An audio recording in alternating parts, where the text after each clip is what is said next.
Mahirap daw pong pasukin ang wanted na itinatago ng ink dahil untouchable daw yan.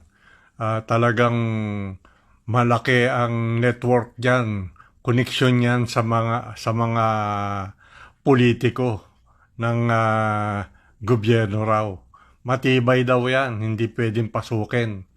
Pero kung si General Torre na dating dating miyembro ng Iglesia ni Manalo, pagkatapos ay lumipat na sa Christianity, sa Katoliko, kayang pasukin ni General Torre ang untouchable na Iglesia ni Manalo. Papasukin yan.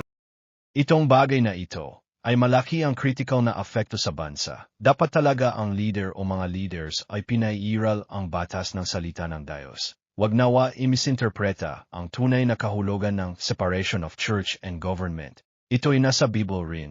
Tulad ng si Paolo ay dinilitis ng Romanong nagpapatakbo ng Israel noon. Dahil ang usapin raw ay usaping religion. Ngunit di ibig sabihin na ang mga batas ng Diyos ay iisang tabi dahil lang sa mga pagmimisinterpreta.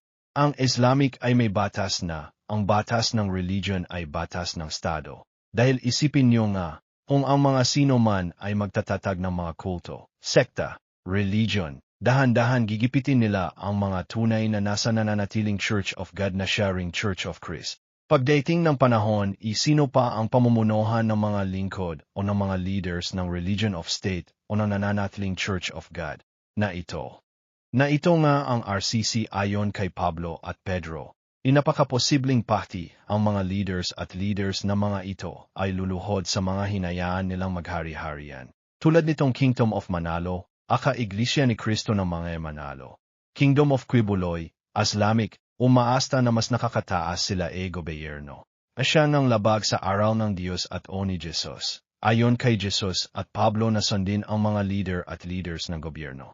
Itong Iglesia ng mga Manalo na paghihinalaan ng mga tao na siyang kumakanlong kay Senator Bato de la Rosa. Tulad ng isang renegade soldier na naging fugitive.